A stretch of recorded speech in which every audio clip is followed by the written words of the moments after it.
South Africa. Today, we go straight to the heart of the question everyone keeps asking, but no one fully answers. Where does Julius Malema actually get his money? The media speculates, the public whispers, and yet no one takes the time to break it down. But we did. And what we found? It will shake you. This isn't just a video, it's an investigation, and it begins now. A trust. My child in that trust and my grandmother in that trust. His Ratanang Family Trust. It was believed to be a multi-million rand trust fund. The Ratanang Family Trust was the first time Julius Malema's finances made headlines, allegedly tied to payments from government contractors like On Point Engineering. This trust was believed to receive kickbacks linked to Limpopo tenders. The Hawks, Saars, and SIU launched full-scale investigations. And yes, Malema was even arrested in 2012. But what no one tells you? He was never convicted. The charges were either dropped or resolved through financial settlements. A major tax dispute ended in a settlement in 2014. Saars said he owed 16 million rand. Later, they claimed it was 18 million rand. Malema said it was cleared. So ask yourself, if there was proof, why no conviction? Because sometimes smoke is planted to hide the absence of fire. You routinely dismiss questions about your wealth. How did you make your money? Which one? You don't have any? My personal money. No, everyone knows about my money. You might not know, but everyone in South Africa, my money was in the news. My finances were in the newspapers. Well, who paid for the who paid for the cars? Who pays for the watches? Who pays for the clothing? All of that was declared in public. One is that the house I was building in Sandton was not built by me. It was a house that was built by a group of comrades. It was not an individual house. It was not my house. Although the bond, it was in my name, it was a collective decision. And then the cars, let's talk about the Range Rover I used to drive. The owner of the Range Rover, he has passed away. He has since passed away. May his soul rest in peace. But when he was still alive, he went to the papers and said, this is my car. I borrowed it to him.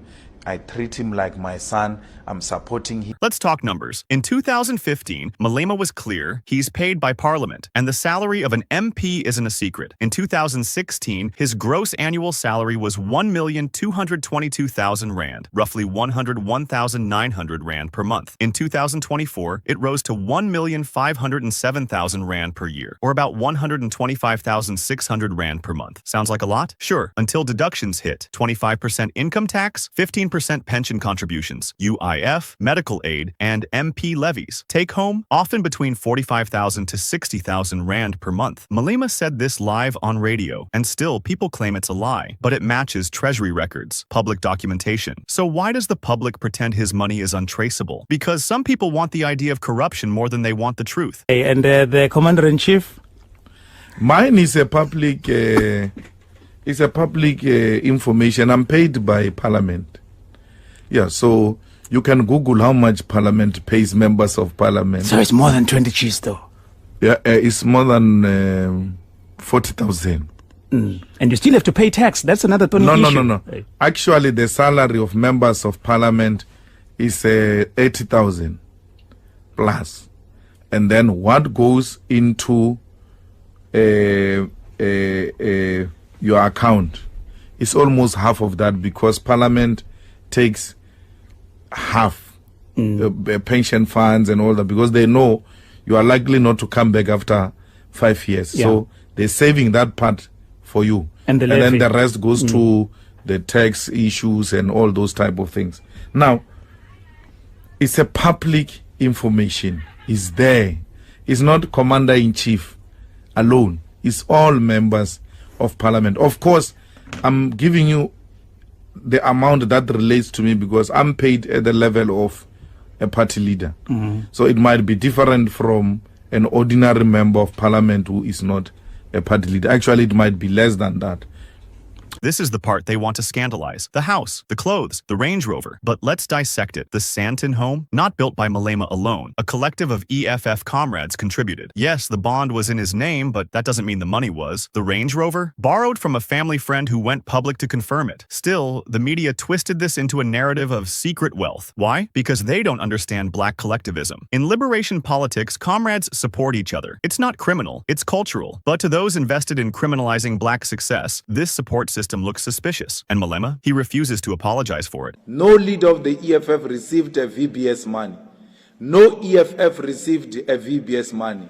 Matodzi never alleges in his affidavit that the money was given to the EFF or the leadership of the EFF. Now, this is the grenade they keep throwing. VBS Mutual Bank. Here's what's true. 1.89 billion rand was looted from the bank. Floyd Shivambu's brother, Brian Shivambu, received 16.1 million rand via Skamika projects. Here's what's false. There is no conclusive proof Julius Malema received or benefited from VBS funds. In 2024, convicted fraudster and VBS chair Chifiwa Matodzi released a leaked affidavit claiming he met Malema and Shivambu in a Sandton penthouse. R5 million was paid up front, with R1 million monthly to follow. But Matodzi is serving a 15-year sentence. His affidavit was never tested in court. Parliament's Conflict of Interest panel found no direct financial evidence linking Malema to VBS funds. So ask yourself, why is this man's unverified affidavit more trusted than a full state inquiry that cleared Malema? Because when you threaten the elite, they'll weaponize lies to bury your voice. So I will not be shaken today by 140 million. For your record, Pete, I've never seen a million with my naked eye. And neither did I see a bank balance of a million in my life. I've never seen a million. You come here, you make an allegation that I've got 140 million. These cars I drive, they belong to comrades. I drive Malema'S car, I drive Andile's car, I drive anybody's car, depending on the type of occasion I'm going to attend. If I go into villages, we'll ask for a 4x4. Sometimes the ANC Youth League hires cars for us.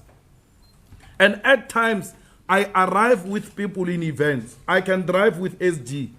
But if you don't know SG, because you undermine people, you are going to report that that is my car. You look at people and just conclude this one can't have this car, is this one. You are undermining people. Like any other working youth, I own a house and a car. I'm not drinking my salary in shebins. I'm investing this salary where it is necessary. You should be proud that we are not this irresponsible youth which has got no place to stay, which can't show anything even when it has been working for 6-7 years.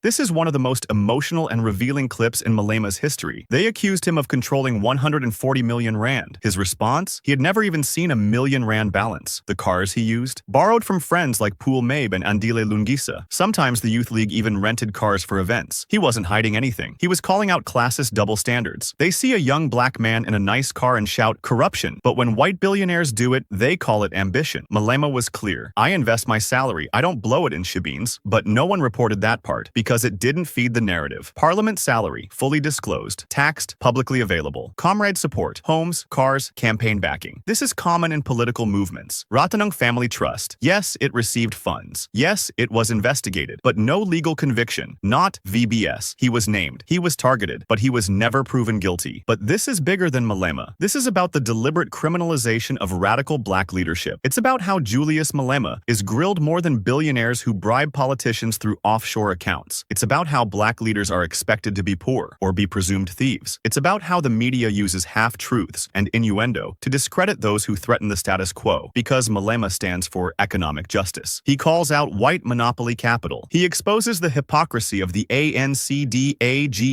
coalition, so they attack his lifestyle, not his policies, his clothes, not his courage, his bank account, not his bravery. The question isn't, where does Malema get his money? It's, why do you believe he shouldn't have any? If you're shocked, good. If you're angry, even better, because we've been lied to. And now, it's time to push back. This is Top Malema, where truth burns hotter than spin. Drop your comments, share this with skeptics, and remember, evidence beats opinion, always.